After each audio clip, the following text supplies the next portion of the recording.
Sir, संसद चल रही है लेकिन वास्तविकता में संसद में चर्चा नहीं हो पा रही है। विपक्ष का आरोप यही है कि सरकार चर्चा से भाग रही है। क्या कहेंगे आप? देखिए, जो आपने उनका प्रदर्शन देखा, ये विरोध प्रदर्शन नहीं था।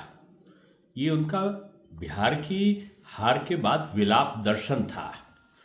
और ये वो हारे थके नेतृत्वविहीन लोग हैं जो एक नाटक मंडली के रूप में परिवर्तित हो चुके हैं।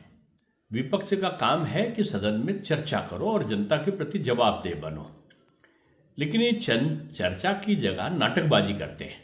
सांसद लोग जो अन्य दलों से भी चुनकर आए हैं भारतीय जनता पार्टी के अलावा, उस सदन के अंदर बहस चाहते हैं, नाटक थोड़ी चाहते हैं। विपक्ष के तमाम लोग नारों के नए नए नारों का सृजन करके एक नाटकबाजी रिहर्सल रोज सुबह आप गैलरी पर चढ़ेंगे नहीं कि आपके कान में गूंजने लगेगा तरह तरह के शब्दों को मिलाकर। जैसे कि बिहार के संदर्भ में हार गए तो अब एसआईआर तो वहाँ इतना सफल रहा कि 71% से ऊपर वहाँ पर मतदान हुआ है। वहाँ पर महिलाओं ने सबसे ज़्यादा वोट दिया है। एसआईआर में खुद इन्हीं के जो इंडी गठबंधन के लोग थे, एक भी शिकायत नहीं किया कि किसी का नाम छूट गया है। एसआईआर में तो ये दिया हुआ है कि आप ऑनलाइन भी अपने को रजिस्टर्ड कर सकते हैं। आपको तमाम ऑप्शंस दिए गए हैं कि आप कहाँ कहाँ पे अपनी शिकायत दर्ज करा सकते हैं अगर आपका नहीं है। इन सारी चीज़ों के बावजूद जानते हुए कि 12 प्रदेशों में ये बड़ी सफलतापूर्वक संपादित हो रहा है, लगभग 65-70% से ऊपर डिजिटलाइज भी हो चुका है। अब औचित्य क्या है? यानी अपना खुद कैंप लगा रहे हैं, कांग्रेस के हो चाहे समाजवादी के हो चाहे कोई और हो। केवल कारण क्या है ना कि ये तमिलनाडु से जाने वाले हैं, डीएमके के खिलाफ एंटी इनकम्बेंसी है। तृणमूल का जाना आपकी निश्चित है। बंगाल में बांग्लादेशी जिस तरह भाग रहे हैं तो लगता है कि ममता जी के जो मतदाता हैं जान गए कि वो फोर्जरी करके यहां नहीं रह सकते। चुनाव आयोग एक संवैधानिक संस्था है और चुनाव आयोग को भारत के संविधान के अनुच्छेद 324 के अंतर्गत ये अधिकार प्राप्त है कि वो समय समय पर एक पारदर्शी, एक निष्पक्ष, एक शुद्ध मतदाता सूची का प्रकाशन करे। और ऐसा कई बार एसआईआर कांग्रेस सरकार में भी हुआ है। 2003 के बाद यानी 22 सालों के बाद एसआईआर की प्रक्रिया को चुनाव आयोग जिस सफलता के साथ करा रहा है वो बधाई का पात्र है। सर, आप चुनाव आयोग को इसके लिए बधाई दे रहे हैं, लेकिन कांग्रेस है, समाजवादी पार्टी है और तृणमूल कांग्रेस है, ये सारी पार्टियां चुनाव आयोग को घेरे में खड़ी कर रही हैं। बीएलओ की जिस तरह की मौतें हो रही हैं, जो निष्पक्ष होगा वो इनका सबसे बड़ा दुश्मन होगा विपक्ष का। क्योंकि ये वो जमाना देख चुके हैं जब कांग्रेस की आदरणीय सोनिया गांधी जी सन 80 में भारत की नागरिक भी नहीं थी, लेकिन वो भारत की मतदाता थी। वो चाहते हैं कि रोहिंग्या, बांग्लादेशी, जो पाकिस्तानी है, जो कहीं और से आया हुआ, जो घुसपैठी है, जो 3-3, 4-4 जगहों पर नाम लिखाए हुए इनके विशेष लोग हैं और जो मृत हो चुके लोग हैं जिनके नाम पर ये सब वोट डालने जाते हैं, वो सारे लोग मतदाता सूची में कैसे हो सकता है? ये मोदी जी का राज है, ये योगी जी का उत्तर प्रदेश में है। निष्पक्षता प्रथम प्राथमिकता है। और मैं समझता हूं कि जिस प्रकार से विपक्ष का विलाप दर्शन है, वो लगता है कि वो एक हार, बिहार के हारने के बाद में वो संभावित बंगाल और तमिलनाडु की हार उनको दिखाई पड़ने लगी है। सर, आप बंगाल और तमिलनाडु की बात कर रहे हैं, लेकिन आपके उत्तर प्रदेश से आने वाले जो विपक्ष के सबसे बड़े नेता आप अखिलेश यादव हैं, वो लगातार एसआईआर पर सरकार को घेरने का काम कर रहे हैं। अब उनसे पूछिए, आप घेर रहे हो, दूसरी तरफ आप कैंप लगा रहे हो। कल तो उनके लखनऊ के व्यापार पर उसका कैंप लगा हुआ था और जगह जगह उनके लोग मतदाता सूची में नाम डलवा रहे हैं। और उनसे पूछिए कि वो कई बार जब उनका इस प्रकार के मतदान के संभावनाएं हो चुकी हैं तो आप एक तरफ तो आलोचना करते हो, दूसरी तरफ आप मतदान के लिए आप आगे जाते हो। मैं समझता हूँ कि बिहार की हार ने बहुत सारे लोगों को हताश और निराश किया है।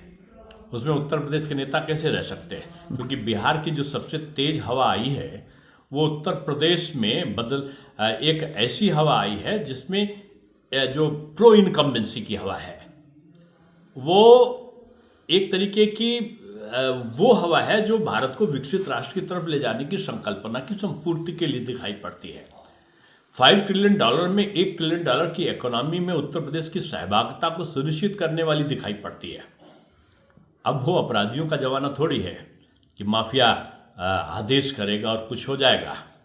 अब माफिया, अब पहले तो थानों के अंदर जाके आपने प्रतापगढ़ ऐसी जगह देखा होगा कि डिप्टी एसपी तक की हत्या करके फिर खुलेआम घूमता था।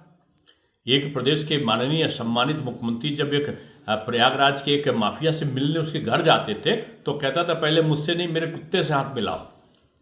इस प्रकार की बयानबाजी करने वाले माफिया अब नहीं हैं। उत्तर प्रदेश बदला है।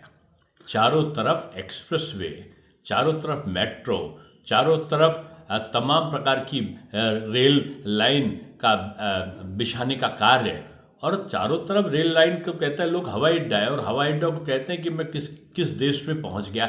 इस प्रकार की व्यवस्था वाला प्रदेश अब उत्तर प्रदेश बन चुका है। तो लोग हताश भी होंगे, निराश भी होंगे, जाति का उन्माद भी फैलाएंगे, संप्रदाय को लड़ाएंगे भी।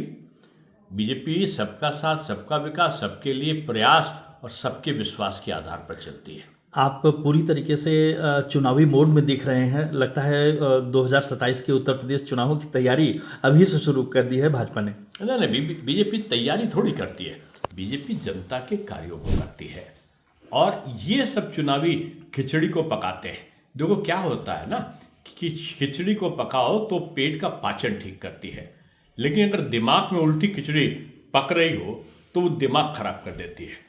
कांग्रेस के आदरणीय युवा नेता जो कहते हैं कि चुनाव आयोग के डेटा में खोट है, हम तो कहते हैं कांग्रेस के नेता में खोट है। उत्तर प्रदेश में आदरणीय नेता, क्योंकि ये विरासतों की गद्दियां बटी हैं। ममता जी की विरासत में अभिषेक बनर्जी, उत्तर प्रदेश में भी विरासत की गद्दियां हैं, तृणमूल में भी विरासत की गद्दी है, कांग्रेस में भी विरासत की गद्दी है, डीएमके में भी विरासत की गद्दी है। भाजपा में कार्यकर्ताओं की एक सम्मिलित संगठनात्मक क्षमता है जिससे हर दल घबराता है। पश्चिम बंगाल भी बड़ी तेजी से एसआईआर का विरोध कर रहा है। उनका भी कहना है कि डेरेक ओब्रायन ने एक प्रेस कॉन्फ्रेंस करके ये कहा है कि सरकार जो है बहुत, देखिए मैं उनको एक सम्मानित सांसद ही मानता हूं, लेकिन जिस प्रकार से उनके उत्तेजनात्मक स्वरूप है, लगता है कि वो जैसे अपने पे आपा खो देते हैं, और उनको पता है कि हार की संभावनाएं कितनी कष्टदायक होती हैं। वो बार बार तेजस्वी जी का जो मुर्गा चूसने की टांग और बोटियां जो शिवरात्रि पर और जो श्रावण में राहुल जी के साथ खाते थे, उसका हास्य देख चुके हैं, क्योंकि बंगाल में इन लोगों ने भी काफ़ी इस प्रकार की सनातन को ठेस पहुंचाने वाली क्रियाओं को किया है। तो इनको सबको पता है कि जनता आपकी दंड जरूर देगी। तो इसलिए इनके शब्दों के निकले हुए जो वाक्य हैं वो अपना शब्द संयम खोते हुए दिखाई पड़ रहे हैं। तृणमूल कांग्रेस ऐसा लग रहा है जैसे उसने एसआईआर को ही अपना मुख्य चुनावी मुद्दा बना लिया है और इसी पर वो चुनाव लड़ने की कोशिश कर रही है। देखिए, वो मुद्दा चाहे कोई एक बना ले, बंगाल की जनता ने एक मुद्दा बनाया है, और वो मुद्दा है ममता हटाओ, ममता भगाओ और सुशासन को लाओ। लोग कहेंगे कि आदरणीय नेताजी होंगे, या अखिलेश जी होंगे, या शिवपाल जी होंगे, या धर्मेंद्र जी होंगे, या डिम्पल जी होंगी, या प्रतीक जी होंगे, कोई भी होंगे, यही कहेंगे। कांग्रेस में कौन होगा? कहेंगे मोतीलाल जी, जवाहरलाल जी, राजीव गांधी, इंदिरा गांधी, सोनिया गांधी, प्रियंका वाड्रा, राहुल गांधी, यही होगा। बीएसपी में पूछेंगे तो वो या उनका भतीजा, या तृणमूल में ममता जी या उनका भतीजा। बीजेपी में कौन होगा? एक जवाब पहले से निश्चित होता है, बीजेपी में कोई एक कार्यकर्ता ही होगा, और अच्छा होगा, क्योंकि बीजेपी एक व्यक्ति पर चलने वाली पार्टी नहीं है, वो सामूहिक संगठन और सामूहिक नेतृत्व पर चलने वाली पार्टी है। अखिलेश यादव जी ने पिछले लोकसभा चुनाव में पीडीए के समीकरण को काफी मजबूती से उभारा था। समाजवादी पार्टी को थोड़ी सफलता मिली थी। क्या भाजपा इससे चिंतित है, या कुछ आप अपनी रणनीति में बदलाव करके? देखिए, नारा देने में और जरा चीज़ों में संबोधित करने में और काम करने में अंतर होता है। जो भाजपा का जो ढांचा है वो जाति के आधार पर, धर्म के आधार पर नहीं है। लेकिन जो अखिलेश जी का जो पीडीए है उससे अगर आप देखो, देश की राष्ट्रपति कौन है? आदिवासी क्षेत्र की सम्मानित हमारी विद्वत एक प्रथम महिला है। और अब देश का प्रधानमंत्री कौन है? कभी वो कहते नहीं, लेकिन एक पिछड़े समाज से व्यक्ति देश का नेतृत्व कर रहे हैं। अब वो कौन सी चीज लाओगे आप? पिछड़ा वर्ग आयोग को संवैधानिक दर्जा बीजेपी ने दिया। तमाम प्रकार की जो जातियों में जो छोटे अति पिछड़े लोग थे उनके लिए तमाम प्रकार की योजनाएं बीजेपी सरकार लाई है। चाहे वो आदिवासी के लिए हो, चाहे वो पिछड़े के लिए हो, चाहे वो दलित के लिए हो, काम किसने किया? बीजेपी ने किया है। लेकिन बीजेपी ने वो नहीं किया कि एक को आगे लाओ, दूसरे को पीछे करो। आप अब सब जान गए। अगर उनके वहां व्यक्तिगत परिप्रेक्ष्य में भी देखो आप, तो क्या अपने पारिवारिक प्रवेश, जो लोग ऐसा बोलते हैं पारिवारिक प्रवेश में भी किसी ने पीटीए किया है? गांधी परिवार में भी आज तक किसी पिछड़े वर्ग के किसी व्यक्ति से शादी हुई है क्या? पूछो, नहीं हुई है। सारे विदेशियों में हो रहा है, दूसरे धर्मों में हो रहा है। मैं धर्म के आधार पर नहीं, आप कहीं करो, ये आपका व्यक्तिगत आधार है। आप पारिवारिक परिवेश देखो, जिन लोगों को जो पीडीए की बात करते हैं वो परिवार में पीडीए नहीं लागू किया है। तो कहना और करना ये अलग विषय होते हैं। बीजेपी कर रही है पिछड़ों के लिए भी, अति पिछड़ों के लिए भी, अति गरीब सवर्णों के लिए भी, और जो सामान्य प्रवृत्ति के सवर्ण हैं उनका भी उन्नति हो। तो ये पिछड़ा, ये अगड़ा, ये अनुसूचित, ये दलित, ये आदिवासी नहीं, सबका साथ, सबका विकास, सबके लिए प्रयास, ये भाजपा का जो मूल मंत्र, सबको साथ में लेकर चलने का, वही विजय का एक मूल मंत्र है। मेरा अंतिम सवाल सर आपसे ये होगा, भाजपा किन मुद्दों को लेकर के 2027 के विधानसभा चुनाव में उत्तर प्रदेश में उतर सकती है? पहले हमारा तो एक ही चीज है, एक भारत श्रेष्ठ भारत, मिलके चले भारत।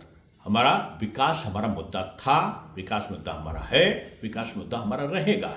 आपने एक बहुत अच्छी बात कही, लोग कहते हैं बुलडोजर बाबा, बुलडोजर बाबा। मैं कभी बुलडोजर बाबा योगी जी को नहीं बोलता। मेरा सौभाग्य था कि उनके सानिध्य में मुझे विधान परिषद का नेता सदन होने का सौभाग्य मिला था। उनकी आर्थिक सोच भी विलक्षण है, प्रधानमंत्री जी की आर्थिक सोच भी विलक्षण है, अमित शाह जी का जो गृह स्थिति पे नियंत्रण है अद्भुत है, रक्षा के क्षेत्र में राजनाथ जी का कोई सानी नहीं है। अब आज अगर विकास का मॉडल देखना हो तो नितिन गडकरी का नाम यानी दुनिया भर के लोग लेते हैं। ऐसा सौभाग्यशाली नेतृत्व का जो समूह है वो भाजपा में है। आज आप देखो, लोगों ने कहा कि ये धार्मिक उन्माद फैला रहे हैं। काशी का जो कॉरिडोर बना, जहां पर अगर 50,000 लोग आते थे, आज 5 लाख लोग आते हैं पर डे। जहां पर अयोध्या का, जहां पर लोग 60-70 हजार लोग आते थे, आज 7 से 8 लाख तक का भी आते हैं, 1 से 2 लाख तक के, यानी लाखों की संख्या वहां पर हो गई। लोग आएंगे, आप विंध्याचल जाएंगे, तो विंध्याचल का भी पूरा हो गया। लोग जाएंगे चित्रकूट, जाए चित्रकूट का भी कायाकल्प हो गया। जाएंगे तो नैमिषारण्य भी जाए, उसका भी कायाकल्प हो गया। पहले क्या होता था कि उत्तर प्रदेश आते थे, ताज को देखते, ताज के बाद चले जाते थे खजुराहो या कहीं और चले जाते थे। वो पर्यटक उत्तर प्रदेश नहीं आते थे या पहाड़ चले जाते थे, पहाड़ हमसे हट गया। अब मैं जो कहता हूं कि ये बुलडोजर बाबा नहीं है, ये अर्थ प्रबंधन बाबा है। पर्यटन का मैं चेयरमैन रहा, मेरे अंडर में भी पर्यटन की 2 किताबें हैं, 2 टूरिज्म पे मेरी शोध भी अंडर में किया है। मैंने पहली बार ऐसा देखा कि पर्यटन के माध्यम से आय का सृजन धार्मिक पर्यटन से कितना हो रहा है। कि आ रहे लोग काशी विश्वनाथ, जा रहे लोग सारनाथ, जा रहे लोग कुशीनगर, जा रहे कहाँ लोग, वो जा रहे हैं वहां पे जा रहे हैं विंध्याचल, अयोध्या, अयोध्या से अभी मथुरा भी जाएंगे, वहां भी डायरेक्ट कनेक्टिविटी हो रही, वहां से चित्रकूट और चित्रकूट से नैमिषारण्य से फिर अन्य स्थानों को, यानी धार्मिक पर्यटन में आस्था भी, राम जी भी, कृष्ण जी भी, शंकर बाबा भी और मां लक्ष्मी की सदकृपा भी, यानी पर्यटन के माध्यम से आय के सृजन का प्रकल्प उत्तर प्रदेश की आर्थिक व्यवस्था को बदल दिया। अब वहां पर जो हमने जो बड़े बड़े हमारे कितने एक्सप्रेसवे हो गए हम लोग गिन नहीं सकते, कितनी जगह मेट्रो से 6-7 जगह चल रही। आज जो इंफ्रास्ट्रक्चर है वो आय का सबसे बड़ा साधन बन गया है। जेवर का जो इंटरनेशनल एयरपोर्ट है वो 1/3 आय उत्तर प्रदेश को देगा, यानी उत्तर प्रदेश आर्थिक रूप में संपन्न। उत्तर प्रदेश आत्मनिर्भर उत्तर प्रदेश, उत्तर प्रदेश देश का सबसे शक्तिशाली, सबसे ज्यादा आर्थिक आय वाला प्रदेश बनने की तरफ चल चुका है। इसलिए योगी बाबा बुलडोजर बाबा नहीं है, मोदी जी के मार्गदर्शन में ये अर्थ प्रबंधन बाबा है। इसी मुद्दे पर आपका चुनाव होने वाला है। हाँ, मुद्दा जनता एक ही मुद्दा है, मोदी जी के काम, योगी जी का उनके सहयोग, अमित शाह जी का गृह क्षेत्र में किया गया काम, राजनाथ जी का रक्षा का काम और नितिन गडकरी जी और अश्विनी वैष्णव ऐसे लोगों का रेल पे और बदला सड़क पे क्या, ये सारे विभागों का, जिनका नाम नहीं भी ले पा रहा हूं, यानी विकास हमारा मुद्दा है, था और रहेगा। Thank you sir, thank you. अगर आप ये वीडियो YouTube पर देख रहे हैं तो हमारे चैनल को सब्सक्राइब कर बेल आइकन दबाएं और Facebook पर देख रहे हैं तो हमारे पेज को लाइक करें।